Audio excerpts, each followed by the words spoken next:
Rejoignez dès à présent la grande famille des abonnés de votre chaîne Sika TV sur les réseaux sociaux.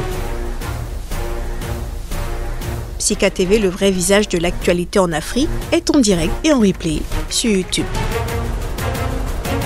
Abonnez-vous et cliquez sur la cloche de notification pour ne rien rater. Nous sommes également présents sur Facebook et sur Twitter.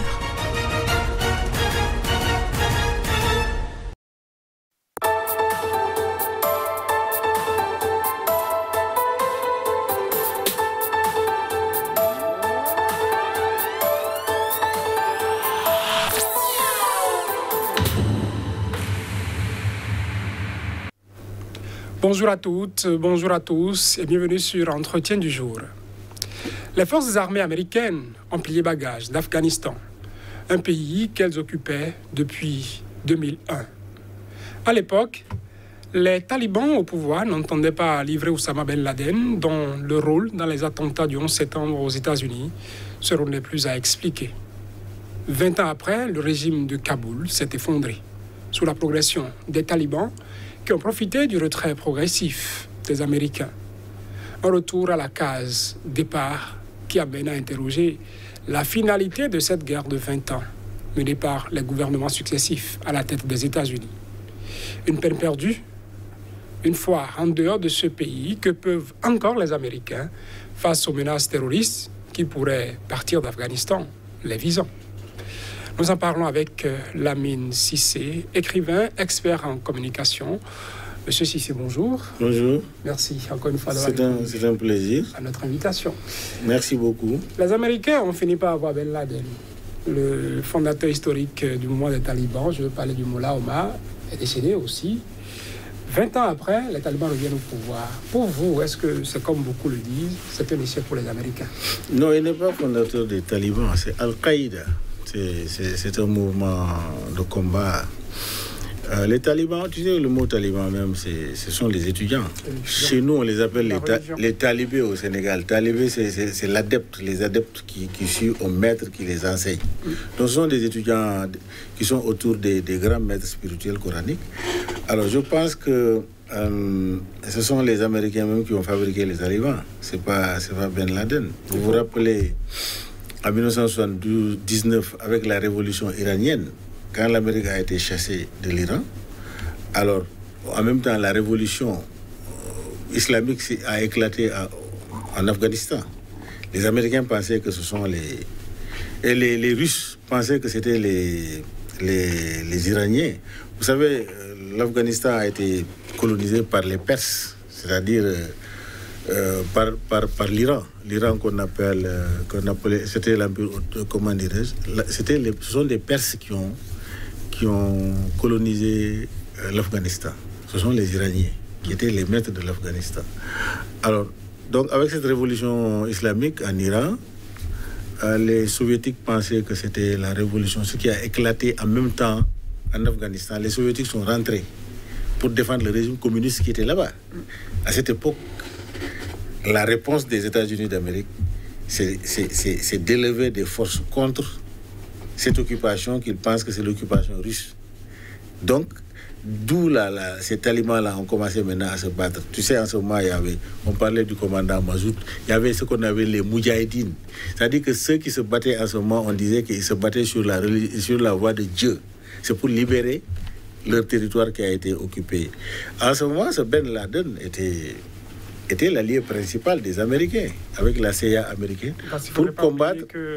C'est quand même un homme qui a été façonné, qui a été formé par les États-Unis. Très bien, pour combattre l'occupation communiste, les préoccupations russes, n'est-ce pas, en ce moment-là.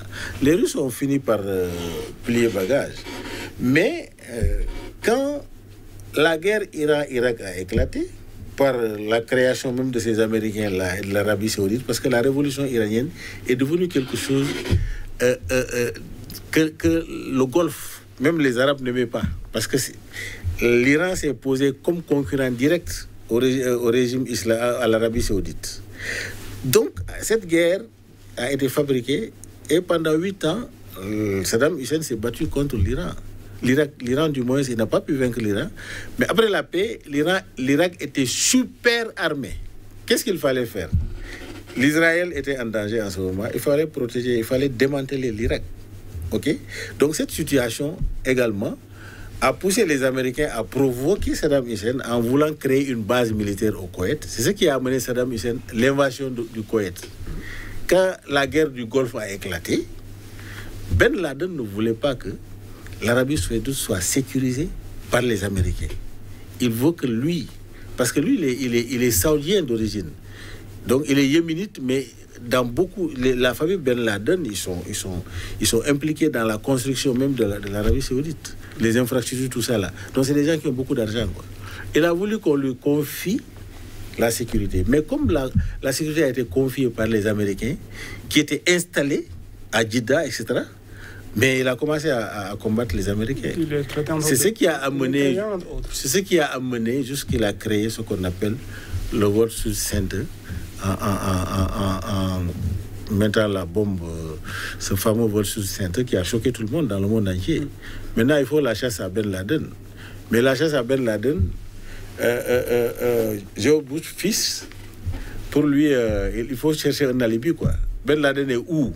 Ils ont fabriqué quelque chose pour dire que c'est l'Irak est impliqué, Saddam Hussein. Ils sont venus encore attaquer l'Irak et ils sont rentrés en Afghanistan. Maintenant, c'est cette guerre-là qui a suivi son cours pendant 20 ans. Et le résultat, finalement... Est-ce que c'est un échec pour vous? Non, mais en fait, c'est un échec. C'est un échec parce que ils ont réussi à harmoniser les forces des pays progressistes. Parce que l'Irak était dans la progression. L'Iran était dans la progression. Ils ont démantelé les forces de l'Irak en dominant l'Irak, en démantelant l'Irak. Et ils ont pu, avec des sanctions, amener parce que, tu vois, les Perses, les Iraniens, ils sont implantés au Liban par le Hezbollah. Les Iraniens, ils sont en Irak. D'ailleurs, le Parlement irakien aujourd'hui, une grande majorité, ce sont des chiites. Les Irakiens, ils sont en Syrie. C'est eux qui ont aidé Bachar al-Assad que les Américains voulaient détruire. Ils n'ont pas pu. Les Iraniens, ils sont en Afghanistan. Donc, sur le plan géopolitique, l'Irak est une force incommensurable. Et ils ne veulent pas que cette révolution islamique domine ce territoire-là. Donc, il fallait démanteler, parce que l'Irak a cessé d'être allié. Il fallait démanteler l'Irak. Quand ils ont démantelé l'Irak, ils sont allés, mais ils ont réussi à démanteler ces forces-là pour protéger l'Israël, parce que l'Israël est sous protectorat américain. Il faut pas C'est ça où ils ont réussi. Mais ils n'ont pas réussi à atteindre leurs objectifs, d'autant plus que pendant 20 ans, ils ont injecté plus de 3 000 milliards. D'autres disent 2 000 milliards. Les évaluations flusent. Mais officiellement, ils ont dit plus de 2 000 milliards qu'ils ont investis en Afghanistan pour former l'armée régulière afghane contre la révolution islamique, les talibans. Mais où est cet argent-là? Les militaires se retirent, tout s'effondre. Les talibans sont revenus occupés. Et il sera très difficile quand on voit la nature de la géographie afghane. Il n'y a que 10% de terre, comment dirais-je, plate. Tous les 90%, c'est des montagnes. Et des montagnes qui peuvent te cacher là-bas pendant des années. Tu sais, Oussama Ben Laden, il avait eu refuge dans ces montagnes-là pendant des années. Ils ont bombardé, ils ont tout fait. Donc voilà, un peu pour moi, c'est un échec d'une part. Et le contexte aussi ne s'y prête pas parce que l'Amérique est confrontée à des difficultés énormes. D'autant plus que, vous voyez, quand Barack Obama est venu au pouvoir, il a compris que les républicains ont commis une erreur de coaching dans la gouvernance mondiale. Et il a voulu faire montrer au monde entier que l'Amérique n'est pas en guerre contre l'islam. Tu vois, son discours, c'était un discours d'apaisement. Il a commencé c'est lui qui a retiré les militaires de l'Irak. Il allait continuer à retirer les militaires de l'Afghanistan. Mais avant la fin, les républicains, Trump est venu pour mettre le feu encore. Donc, je vois un démocrate qui était le vice-président, n'est-ce pas, de Barack Obama, qui est encore à la tête du pays. Je crois que c'est dans la même dynamique où ils sont allés. Il faut être réaliste. Parce qu'une guerre inutile, ça ne fait que, n'est-ce pas, dépenser de l'argent, et puis ça acerbe, ça va créer de l'acerption. Vous donnez raison à Joe Biden qui dit qu'il fallait absolument mettre fin à cette guerre de 20 ans, malgré tout ce qu'on lui reproche. Mais oui, parce qu'il faut mettre fin, parce que quand on ne met pas fin, l'Amérique est en danger. Ça crée des frustrations, ça crée des révoltes au sein, n'est-ce pas, des musulmans. Parce que cette guerre-là, on l'assimile ça à une guerre contre l'islam, alors que ce n'est pas une guerre contre l'islam. Pensez-vous qu'aujourd'hui, les États-Unis disposent de marge de manœuvre quand des menaces terroristes viendraient, les viseraient venant de l'Afghanistan, des marges de manœuvre pour contrer ces menaces après ce retrait? Non, ça viendra si les États-Unis se positionnent comme une guerre contre l'islam. Mais ça ne viendra pas si les États-Unis fassent comprendre que les musulmans... Parce que Barack Obama l'a clairement dit, il y a plus de 200 mosquées, 2200 mosquées aux États-Unis. Donc, ce n'est pas l'islam qui a un problème. C'est une minorité d'extrémistes. Donc, je crois que la protection de l'Israël ne doit pas aveugler les États-Unis. Parce que les États-Unis, c'est leur politique extérieure qui est dramatique. Leur politique au niveau des musulmans, du monde arabe. La protection de l'islam, c'est-à-dire priver la Palestine de ses droits inaliénables, c'est l'Amérique qui pose toujours les droits de veto.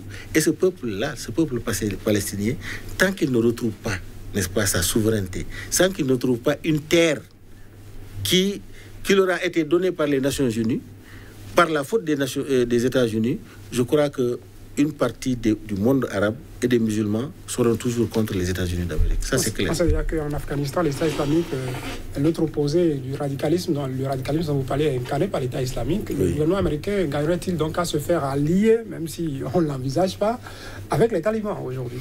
Non, la relation avec les talibans, c'est la force des choses. Parce que les talibans ont besoin encore des Américains, parce que s'ils n'ont pas comme alliés les Américains, c'est qu'ils sont entrés, ils vont donner la force à l'État islamique qui est en train de monter en puissance.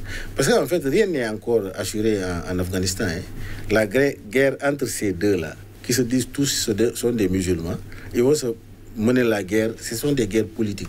Mais ces pays-là, c'est-à-dire que les talibans, ce qu'ils revendiquent, moi je ne connais pas. Ils disent c'est l'islam, mais l'opium, la drogue, leur source de financement, c'est la drogue. Et l'islam est contre cela. Donc c'est purement politique et il faut qu'ils mettent tout l'islam de côté là.